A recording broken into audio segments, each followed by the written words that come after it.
दोस्तों नमस्कार, मैं श्यामनाथ यादव मेटकरवादी। एक पोस्ट है, इसका लेख है, हम लोग किसी को भी वंदे मातरम और भारत माता की जय बोलकर देश को लूटने नहीं देंगे। संजय सिंह, आप सांसद। ये पोस्ट देखें आप लोग, ये पोस्ट है, देख लिया आप लोगों ने। अब इस पर हम समाचार भी आप लोगों को सुना रहे हैं। अरे हो क्या रहा है, अब ऐसी ऐसी राजनीति यहाँ शुरू हो गई है कि वंदे मातरम पर राजनीति हो रही है। तो थोड़ा सा आप लोग, हम 2 वीडियो दिखाएंगे आप लोगों को। तो इसका लेख है वंदे मातरम पर प्रियंका वीएस तेजस्वी। इसको भी थोड़ा सुन लें, उसके बाद दूसरा भी सुनाएंगे। सुनिए। आज की ये बहस सिर्फ ध्यान भटकाने के लिए की जा रही है, क्योंकि ये सरकार इस देश के वर्तमान की असलियत छिपाना चाहती है। आज देश का युवा कितना परेशान है, कितनी मुश्किल में है। पेपर लीक होते रहते हैं, बेरोजगारी है, महंगाई इतनी बढ़ चुकी है। इसकी चर्चा हम सदन में क्यों नहीं कर रहे हैं? आरक्षण के साथ जो हो रहा है खिलवाड़ है, उसकी चर्चा हम यहाँ क्यों नहीं कर रहे हैं? महिलाओं की बात होगी, बड़े बड़े ऐलान होंगे, मगर उनकी परिस्थितियों को सुधारने के लिए कोई ठोस कदम यहाँ क्यों नहीं उठाया जा रहा है? इन्हीं दरवाजों के बाहर खड़े होकर पत्रकार तरह आपने कहा कि आरोप मत लगाइए बगैर तथ्य के, तो मैं बोलूं कि नहीं बोलूं? नहीं, बिल्कुल नहीं। आप उधर की बात मत बोलो, आप जल्दी से बोल लेते हो, फिर आप में जो कुछ भी बोले वो तथ्यों से बोले। आपको हर चीज ऑथेंटिक करनी पड़ेगी, इसलिए आप तथ्यों से बोले। अच्छा सर, बड़े बड़े शहरों में प्रदूषण है, लेकिन हम इस सदन में बैठकर सिर्फ छोटी छोटी बातें करेंगे। जी, जो अतीत की बातें हैं ना, जो बार बार आप चाहते हैं कि हम पीछे देखें, लेकिन हम आगे भविष्य की बात, वर्तमान की बात, जो असली समस्याएं हैं उनकी बात न करें, ये छोटी बात होती है। This morning, Priyanka Gandhi ji, the honorable member, was asking, why are we debating this today? When there are so many other contemporary तो issues. सुन लिया आप लोगों ने। प्रियंका गांधी का एक कहना तो सही है कि बात जो है ये भविष्य पे होनी चाहिए, और वर्तमान तो चल ही रहा है, और भूत पे नहीं होना चाहिए। लेकिन यहाँ बातें जो है भूत पे ज़्यादा होती हैं और भविष्य पे कम। ऐसा क्यों हो रहा है, इन सब बातों पे विचार करें आप लोग। और अगर आप लोग नहीं विचार करेंगे तो विचार करेगा कौन? रहना तो 140 करोड़ आबादी को है इस देश में, तो 140 करोड़ आबादी इस पे विचार करे, अन्यथा क्या होगा ये समय बताएगा। तो थोड़ा सा आप लोग इस वीडियो को भी देख लें। इसका लेख है, आरएसएस के 4 नाम बताओ कौन जेल गया वंदे मातरम पर।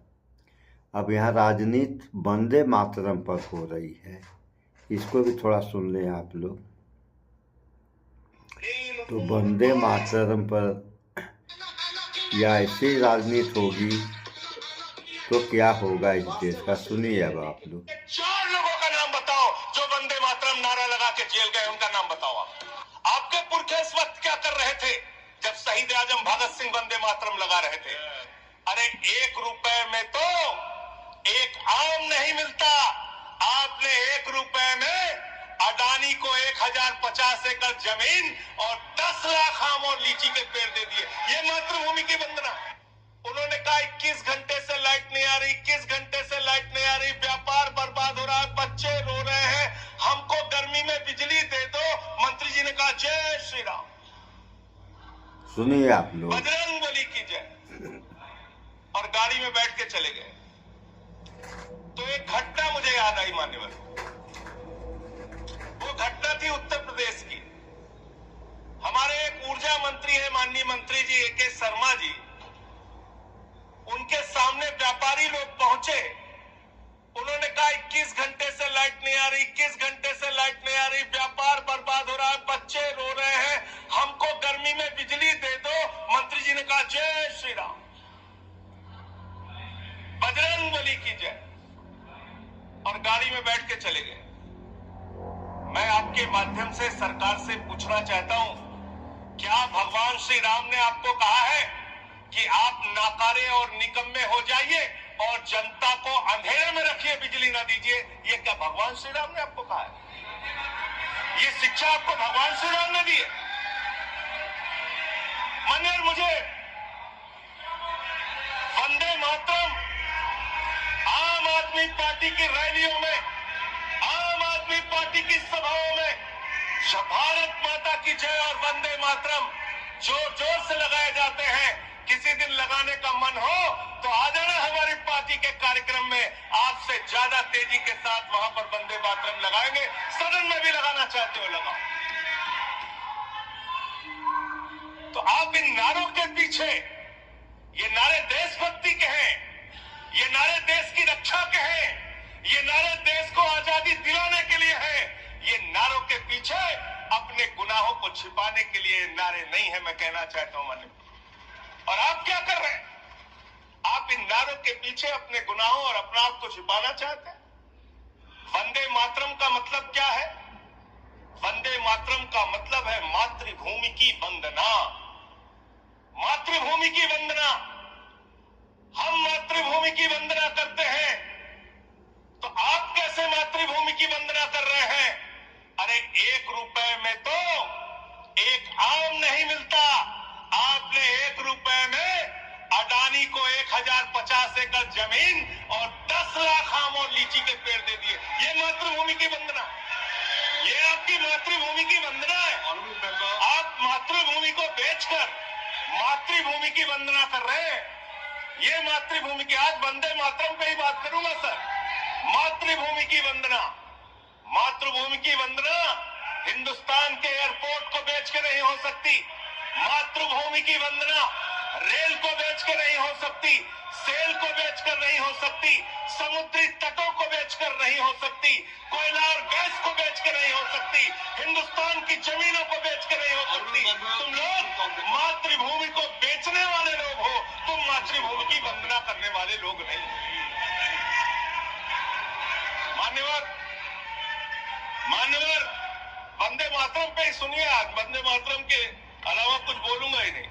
मातृभूमि की वंदना, इस मातृभूमि की वंदना में जब यहाँ पे लीडर ऑफ द अपोजिशन बोल रहे थे, मान्यवर, ऑनरेबल एल I am not yielding sir, I am not yielding sir, लेकिन sir I am not yielding sir, I am not yielding sir. जब लीडर ऑफ अपोजिशन बोल रहे थे, ऑथेंटिकेटेड प्लीज, जब leader, sir I am not yielding, sir I am not yielding. जब यहाँ पे leader of opposition बोल रहे थे, नो पॉइंट ऑफ ऑर्डर, खड़गे साहब, उनके मुंह से नो पॉइंट ऑफ ऑर्डर दलित शब्द निकल गया, दलित शब्द निकल गया। पूरी की पूरी भारतीय जनता पार्टी हाउस में खड़े होकर विरोध करने लगी। दलितों से इतना चिढ़ है आपको? क्या दलित भारत माता के बच्चे नहीं? क्या पिछड़े भारत माता के बच्चे नहीं? क्या आदिवासी भारत माता के बच्चे नहीं? अगर दलितों, पिछड़ों, आदिवासियों की बात होगी तो आप विरोध करेंगे। आप विरोध करेंगे। You are not on the topic. LOH. Just leave a minute. LOH. Sir, 2 बातें हैं. Please. LOH is on his legs. LOH is on his legs. Sir, 2. सुन लिया आप लोगों ने पूरा क्या सुनाए। तो ये राजनीति हो रही है विश्व गुरु भारत तथा डिजिटल इंडिया में। अगर ऐसी राजनीति हुई तो सबसे पहले आखिर ऐसी राजनीति हो क्यों रही है? कि शिक्षा का अभाव तो नहीं है लोगों के अंदर। अगर शिक्षा का अभाव रहेगा तब तो खटिया खड़े बिस्तरा गोल हो जाएगा इस देश का। ऐसा हमारा मानना है। आप लोगों का क्या मानना है ये तो कमेंट में आप लोगों को बताना है। नहीं, चलिए बताएं न बताएं तो आप लोगों की मर्जी।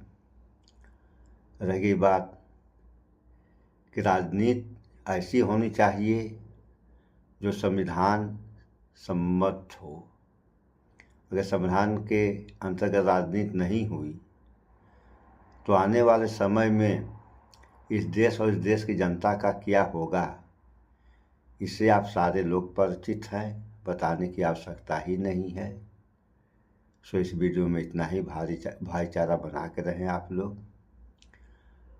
स्वच्छता खाएं, शुद्ध खाएं, स्वच्छता अपनाएं, शुद्ध खाएं, स्वस्थ शिक्षित बने। जय विज्ञान, जय संविधान। नमस्कार।